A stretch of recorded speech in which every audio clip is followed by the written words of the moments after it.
primer libro de Samuel, en el capítulo 3, versículo 1. ¿Lo tienes? ¿Sí? Dice la Biblia: el joven Samuel ministraba a Jehová en presencia de Elí. Y mira lo que dice: y la palabra de Jehová escaseaba en aquellos días. No había visión con frecuencia. Me detengo. Cuando la Biblia dice que Samuel ministraba en presencia de Elí, es que servía, porque la palabra ministrar es servir, ya sea abriendo la Biblia y predicándola o sirviendo en el templo. Esto hacía el joven Samuel. Pero lo triste, y yo creo que es la columna vertebral de todo este libro, es que la palabra de Dios escaseaba en aquellos días. Fíjate, había culto. Había culto. Culto como el que acabamos de tener, o como el que estamos teniendo. Habían cantos, habían alabanzas, había todo un equipo de alabanzas, con panderos, salterios y todo lo que tú quieras, ¿verdad? Habían cantores, habían ofrendas, el pueblo traía las ofrendas a Dios. ¿Había Biblia? Sí había Biblia. En el arca estaba el libro del pacto. Estaba la Torá para los judíos. Tenían en sus manos la Biblia. Por lo menos la Biblia escrita hasta aquel entonces la tenían. Pero no había palabra de Dios. Eso es lo triste. No había palabra de Dios. Yo le decía a la iglesia que esta es la realidad de nuestros países latinoamericanos hoy en día. Yo estoy convencido que la iglesia es la última isla de esperanza para un ser humano en donde puede encontrar rectitud. Y en aquel entonces, al igual que ahora, la palabra de Dios no estaba siendo predicada. Y no me dejas mentir, lo he dicho varias veces. Uno quiere escuchar palabra de Dios. Enciende los canales de televisión cristiana y lo único que escuchas es: mande sus ofrendas, siembre, mande su sueldo. No es nada más ni nada menos que lo que estaban haciendo Ofni y Finés. Y cuando uno quiere oír a Dios hablarle de un texto a uno, hoy en día no lo encuentra tan fácilmente. La palabra de Dios escaseaba en aquellos días. Y pasa el tiempo y en el templo, que yo le decía a la iglesia que un día me vine a medir y me doy cuenta que las medidas de allí a esta columna hacia el fondo hasta las ventanas es lo que medía el lugar santo en el tabernáculo cuando el pueblo iba caminando en el desierto. Y que este espacio que está acá de 5 por 5 es lo que medía el lugar santísimo. Y lo que dividía el lugar santo del lugar santísimo era un velo gruesísimo. Solamente una vez al año entraba el sumo sacerdote, no sin antes, una noche antes, habiendo él derramado la sangre de un cordero para perdón de sus propios pecados, podía entrar al lugar santísimo. Y entraba amarrado con un lazo, porque muchas veces moría el sumo sacerdote allí adentro. Y a lo que llegaba, es bien interesante, llegaba al arca, un arca hecha de oro, tal y como Dios le había ordenado a Moisés. Y allí en el arca, fíjate, yo creo que la tengo acá. Sí. Habiendo cruzado esa cortina, lo que encontraba Moisés cuando entraba en el desierto era algo como esto. Dios había pedido que así se hiciera, con los ángeles en esquinas opuestas y las alas extendidas, tocando las puntas de uno con las del otro. Y esa parte en la que están encima los ángeles era la tapa de oro macizo, te puedes imaginar, y era quitada para derramar un cordero allí adentro. Era el propiciatorio, porque ser propicio quiere decir tener misericordia y ayudarle. Dios ha sido propicio a nosotros al haber enviado a Jesús. Pero lo que te quiero decir es que allí, te puedes imaginar, cuando Moisés entraba, se paraba precisamente allí, donde está ese espacio de luz en la foto. Y la gloria de Dios descendía en una nube, Todo el pueblo estaba afuera observando el tabernáculo y la gloria de Dios descendía, y de en medio de allí Dios hablaba con Moisés. Así literalmente lo dice la Biblia. De manera que el arca significaba la presencia de Dios para los israelitas. Pero la presencia de Dios era efectiva si y solo si el pueblo de Israel estaba caminando de la mano con Dios. Ahora, lo que aprendimos el domingo pasado es que de repente los filisteos, y yo sé que aquí hay un montón de información, ¿verdad? Pero los filisteos se cree que vienen o descienden de Cam. ¿Te acuerdas? Después de Noé, sus 3 hijos, Cam, Sem y Jafet. De Cam provienen los filisteos y se afincaron en el mar Egeo. Es interesante. Y ellos eran expertos en la navegación y en naves para navegar en los mares. Y a la costa que llegaban, a la ciudad que llegaban, la subyugaban, ¿verdad? Y entonces los filisteos se afincaron en lo que ahora es Israel, en Filistea, con sus dioses. Es muy, muy interesante. Y entonces de repente los filisteos, acuérdate que Israel ha venido por el desierto, ha cruzado el Jordán y conquista la tierra prometida, y ya se ubican por todas las tribus a lo largo de todo Israel que ahora conocemos. Pero los filisteos todo el tiempo le dieron batalla a Israel. Ahora fíjate, cuando el joven Samuel tiene 12 años y está sirviendo ya en el templo, es interesante que los filisteos atacan al pueblo de Israel. E Israel sale a la batalla. Y en el primer intento de batallar contra los filisteos, le matan a 4,000. Sería algo así como que los guatemaltecos saliéramos a batallar contra una nación que nos invadiera. Yo no sé quiénes. ¿Los salvadoreños? No, ¿verdad? ¿Los mexicanos? No sé. Que viniera una tribu y entonces salimos a defendernos y nos matan a 4,000 y regresamos a nuestras casas.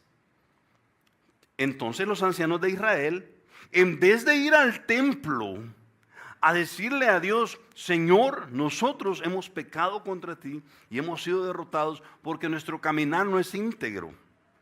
Ellos lo que hicieron es: hagamos algo, traigamos el arca, saquémosla del lugar santísimo y traigamos el arca.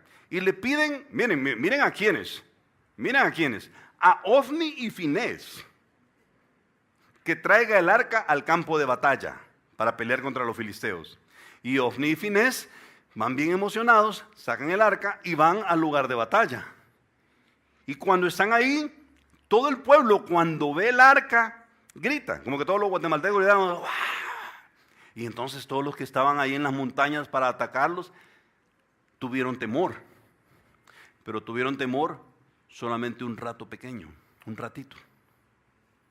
Y dijeron: wow, estos son los dioses que trajeron a este pueblo por el desierto y que mató a Faraón y que los hizo pasar por el Mar Rojo. Y wow, qué impresionante, ¿verdad?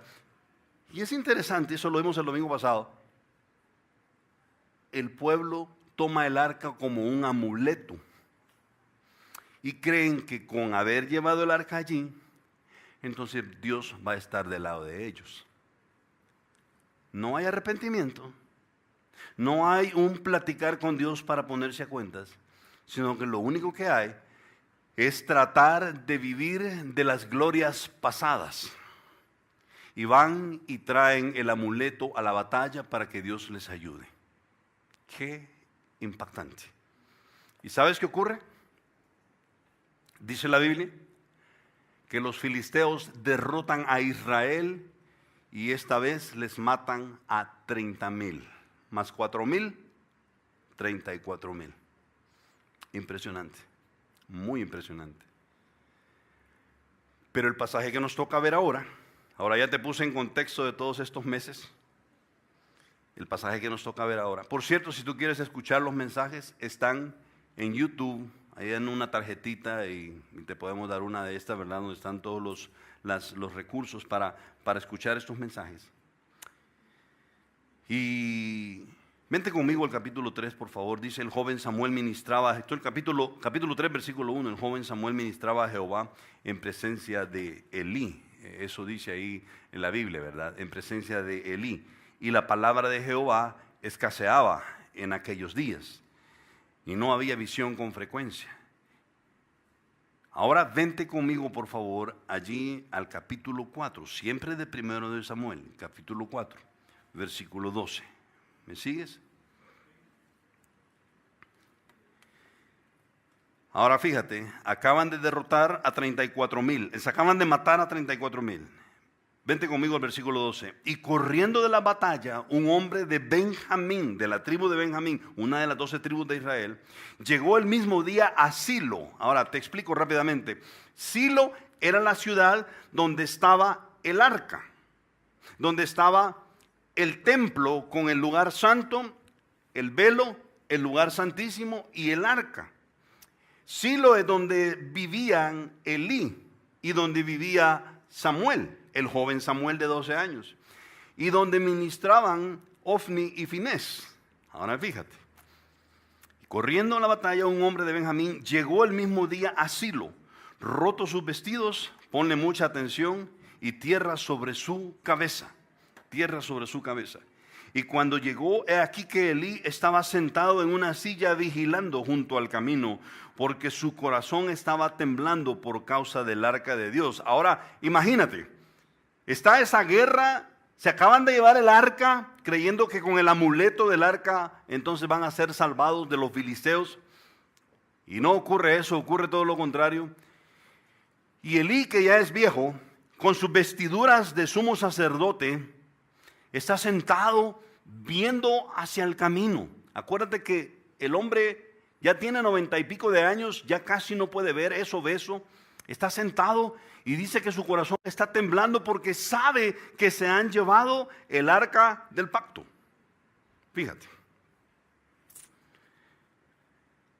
Llegado pues aquel hombre a la ciudad y dadas las nuevas a toda la ciudad gritó de lamento, por supuesto.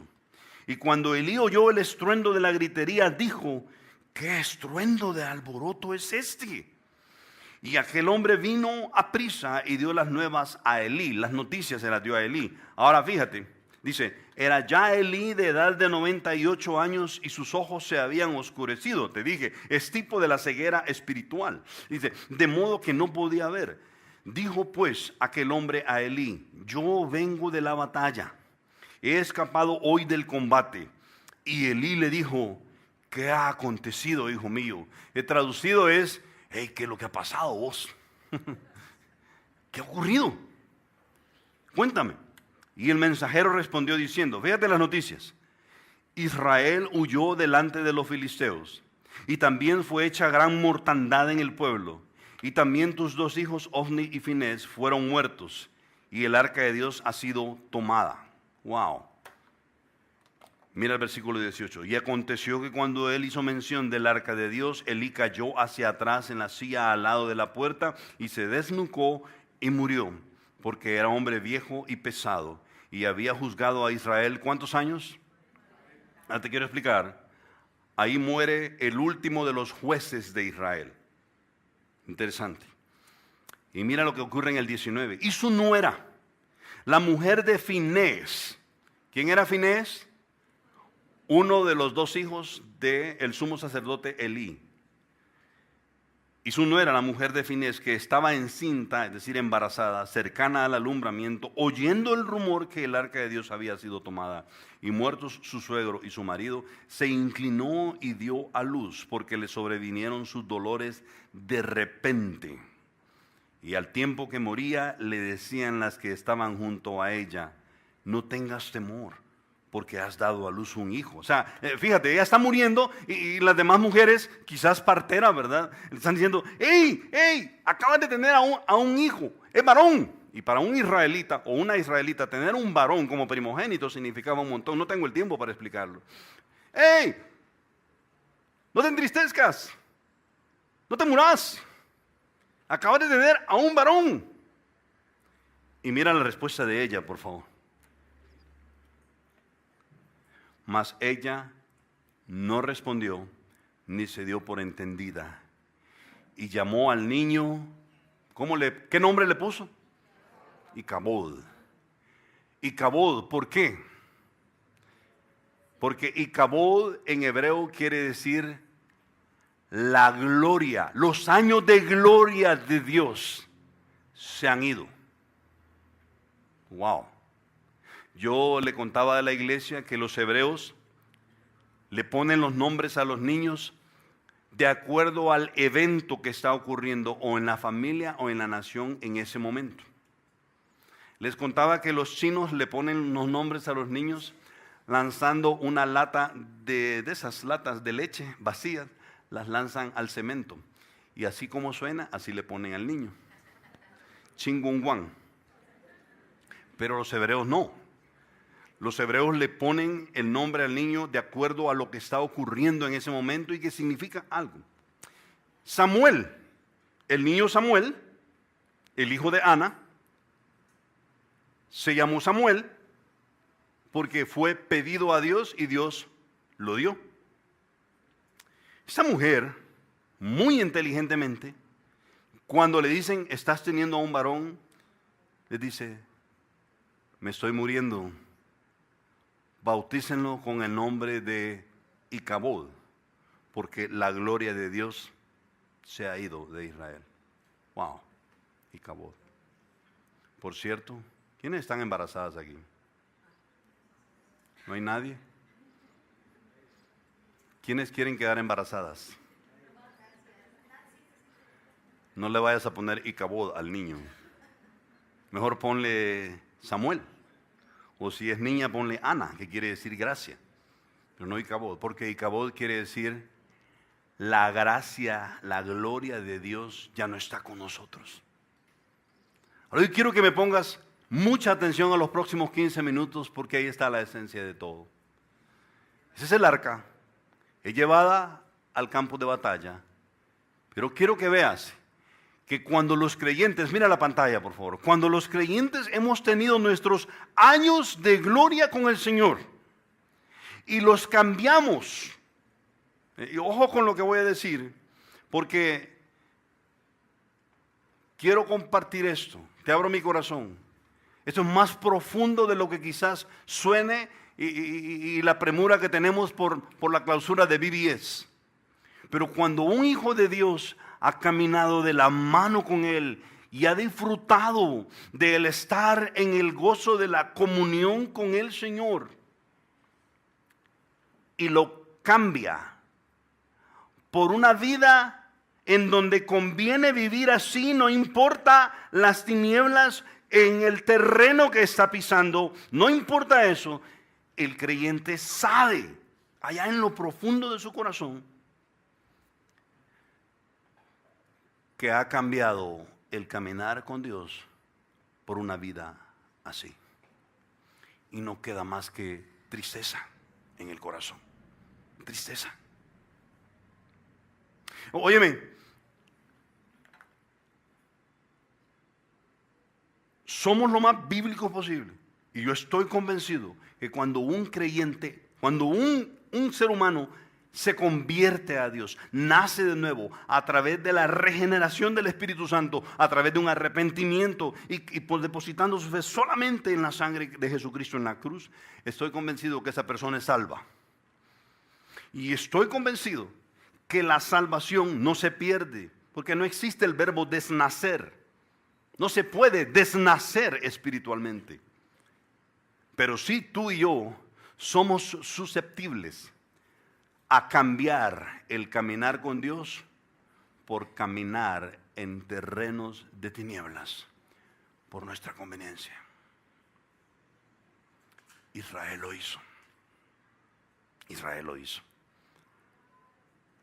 Una vez escuché a un tremendo predicador que yo respeto tanto, hermano Enoch Gutiérrez de México. Mi hermano Enoch lo ilustró perfectamente. Cuando un ser humano se agarra de la mano de Dios, arrepintiéndose y reconociendo a Jesucristo como el único medio para ser salvo, no una religión, Dios le agarra. Ahora fíjate, podría ocurrir que tú y yo nos soltemos de Dios, pero al Hijo de Dios Dios nunca los suelta. Pero nosotros sí podemos llegar a soltar al Dios vivo. Y lo soltamos porque aquí en el planeta hay escenarios que nos convienen. Porque aquí en el planeta Satanás nos engaña y comenzamos a vivir una vida de pecado. Si eres hijo de Dios, no pierdes la salvación, si realmente eres hijo de Dios. Pero qué triste cuando uno se suelta. La Biblia dice que si nosotros no somos fieles con Él, Él permanece fiel. ¿Sí? No queda más que tristeza y caminar en este planeta sin el compañerismo que antes vivíamos. Quizás es mejor, hermanos, óigame lo que voy a decir y ahí está en la pantalla, no haber gustado de esa gloria. Es mejor que habiéndola gustado, la hemos abandonado. Segunda de Pedro 2:20. Pedro habla tan claramente de eso cuando dice, ciertamente, si habiéndose ellos escapado de las contaminaciones del mundo por el conocimiento del Señor y Salvador Jesucristo, y enredándose, fíjate, está hablando de creyentes, enredándose otra vez en ellas, son vencidos, su postrer estado viene a ser peor que el primero. Y dice, porque mejor les hubiera sido no haber conocido el camino de la justicia que después de haberlo conocido, volverse atrás del santo mandamiento que les fue dado. Qué impresionante. Y yo sé que Pedro está hablando a los hebreos ahí. Yo quiero que tú veas, en primer lugar, que si hemos caminado con el Señor, duele abandonarle. Duele abandonar la comunión con Él. Duele. Duele. Duele porque duele. ¿Quién de los que estamos acá puede decir, es que fíjese que yo conocí el amor de mi vida, ¿verdad?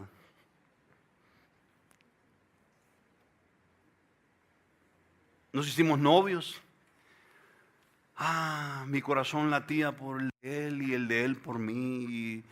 Y wow, viera cómo nuestras vidas cambiaron, nos casamos, pero fue precioso esos 10 años que vivimos juntos y todo. De repente él cambió, o yo cambié, y fíjese que nos separamos.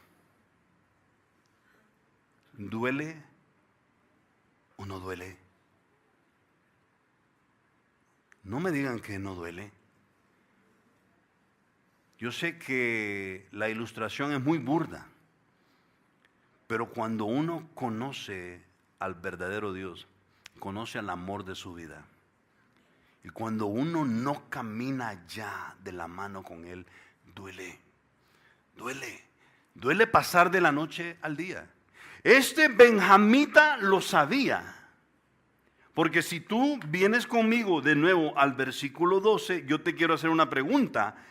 ¿Cómo llegó allí? ¿Cuál era su aspecto físico? ¿Cómo llegó? ¿Caminando, volando, en tren, corriendo, en camello? ¿Cómo llegó? Y corriendo de la batalla, un hombre de la tribu de Benjamín llegó el mismo día a Silo. ¿Cómo iba? Rotos sus vestidos, ¿y qué llevaba encima? Tierra.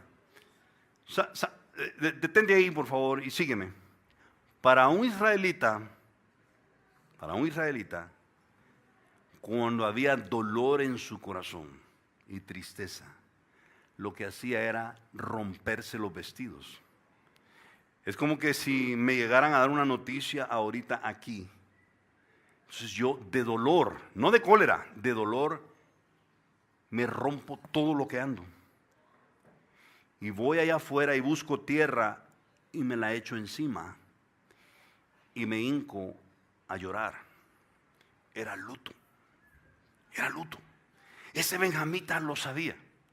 ¿Sabes otro más en la Biblia que lo sabía? Job. No tenemos el tiempo ya nos comió el tiempo. Perdóname que ya nos comió el tiempo. Pero busca cuando tengas tiempo allá en tu casa o métete ahí a YouTube, ¿verdad? Vida Nueva Guate, al canal de YouTube. Ahí vas a ver estas diapositivas y vas a escuchar este audio. Job lo sabía. Dice la Biblia que cuando él es Satanás habla con Dios y Dios le da permiso de que lo toque, ¿verdad? Y una sarna maligna. Y dice que Job se va a lo más recóndito de su casa. Agarraba un pedazo de barro para rascarse todo lo que tenía. Y tenía ceniza encima de su cabeza. Eso era luto, era dolor. Duelen las consecuencias de abandonar la rectitud. ¿Cuáles fueron las noticias que le dio el hombre ahí a Elí? ¿Cuáles fueron? Yo te las he enumerado ahí. Don Elí, hemos sido derrotados. En segundo lugar, don Elí, algo murió ese día. Me puedo imaginar a Elí escuchando las noticias. ¿Y qué murió? ¿Qué murió? 34,000 guatemaltecos en un solo día. Don Elí, han matado un montón.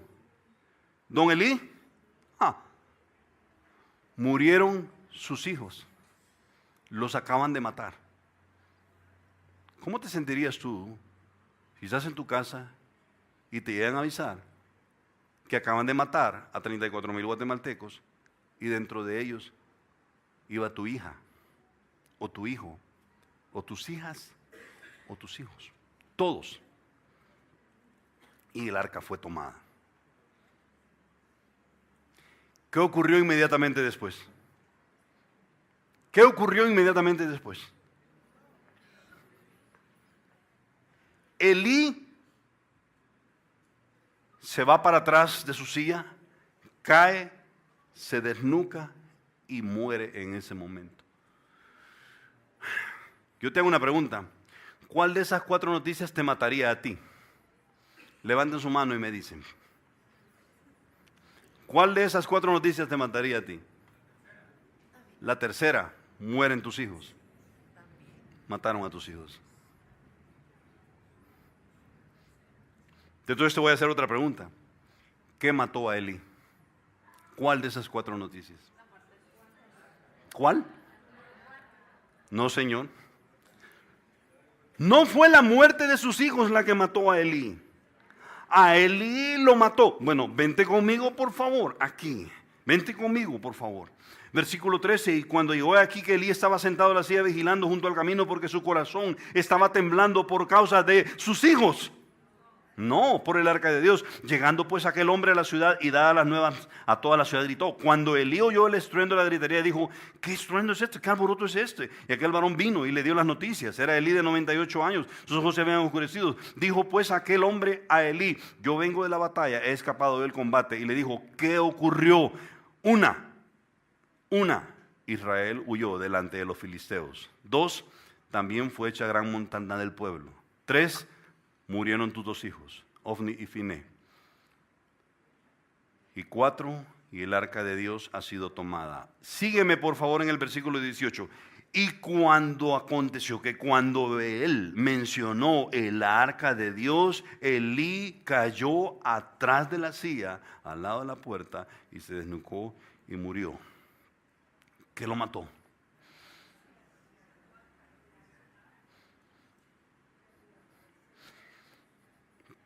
Sígueme por favor. Para un creyente, nada es más triste que saber que uno ha caminado de la mano con Dios y ahora uno ha abandonado esa gloria de esa comunión que antes tenía con Dios. Y lo peor, duele que Dios cierre un capítulo en nuestras vidas. No sé si te has fijado, ¿cuántos años gobernó Elí? 40 años. En la Biblia no tenemos el tiempo, pero la numerología es importante. Y los números nos dicen mucho. 40 siempre es un número de prueba. ¿Cuántos días duró el diluvio? ¿Cuántos días fue Jesucristo tentado en el desierto? Es prueba y juicio. Dios cerró un círculo o un capítulo en la vida de Elí. Lo que mata a un hijo de Dios es saber que antes caminaba de la mano con Dios y ahora ya no lo hace. Si realmente su deleite es estar con Dios. Hermanos, yo quiero decir algo que probablemente tú vas a decir, yo no le creo a ese pastor. Yo amo a Daniela, a Fabiola y a Camila como no tienes idea. Oro por ellas constantemente. Que Dios les dé una buena profesión, un buen esposo. Hasta pastor les he pedido. Y quizás no va a ser pastor. Pero ¿no creen ustedes que hay que pedir así para que le den así? Algún día vamos a hablar de eso. Y podrían venir a decirme que mis hijas han muerto. Pero nada me mataría más a mí que por haber sido engañado por Satanás, yo abandone la comunión que tenía con el Señor. Nada me mataría más que esa tristeza. Probablemente tú sos más pragmático. Hombre, que se clavan eso, hombre, olvídese, hombre. Vamos a morir y ahí vamos a estar con el Señor. Aquel que se deleita en caminar con el Señor sabe lo que estoy diciendo. Sígueme, por favor. Punto 2. Incurrir en terrenos del pecado tiene sus efectos en nuestro cuerpo. Tiene sus efectos en nuestro cuerpo. Podríamos llegar a enfermar y aún morir. Mira, 1 Corintios 11:30, hablando Pablo a la iglesia de Corinto, porque lo que ocurría es que los corintios estaban viviendo una vida de relajo y luego llegaban al templo para tomar la mesa del Señor. Mira lo que dice: por lo cual hay muchos enfermos entre ustedes y debilitados entre vosotros, y muchos aún han muerto. Para un hombre y para una mujer que ama la rectitud, tener enfrente el pecado hace que el corazón se mueva más rápido. No de emoción, sino de peligro.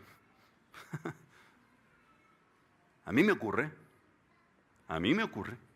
Si yo estoy ante una situación, yo sé que tomo una decisión. Yo te lo he dicho varias veces: ¿lo hago? ¿No lo hago? ¿Está correcto? ¿No está correcto?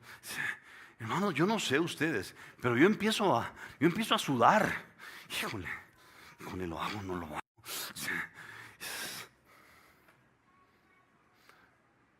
Probablemente en ti no ocurra nada. No sé, yo no soy quien para juzgar tu relación con Dios. Probablemente no tienes una relación con Dios. Pero para aquel que ama la rectitud, estar delante tiene sus efectos en el cuerpo, como no tienes idea. ¿Qué le ocurrió a la mujer de Finés? Vamos al versículo 19 al 22 y terminamos, por favor. Y su nuera, la mujer de Finés, que estaba encinta, cercana al nombramiento, oyendo el rumor de que el arca de Dios había sido tomada y muertos sus suegros y su marido, se inclinó y dio a luz. ¿Qué la hizo a ella? Fíjate. ¿Qué hizo a esta mujer? Que la hormona de la oxitocina se alborotara y moviera rápido su vientre para que diera a luz. ¿Qué? Ni la muerte de su marido, ni la muerte de su cuñado, ni la muerte de su suegro. Lo que hizo que esta mujer se afectara físicamente, somáticamente, fue la noticia de que el arca de Dios había sido quitada. Es interesante que en estos pocos versículos 6 veces se menciona el arca de Dios. Es interesante. Hermanos, aquí termino. Una cosa es que el arca sea robada y otra muy diferente es que la gloria de Dios se vaya. Y viene la mujer, muy inteligentemente, como te lo dije. Aquí terminamos. Muy inteligentemente, como te lo dije. Y ella, aunque le estaban dando la noticia de que tenía a un bebé varón, ella dijo: pónganle, los tiempos de gloria con Dios se fueron. Así pónganle al niño. Y yo muero. Y si los tiempos de gloria con el Señor ya no están, qué gracia. Óigame, lo digo con mucho cariño, pero qué gracia tiene vivir.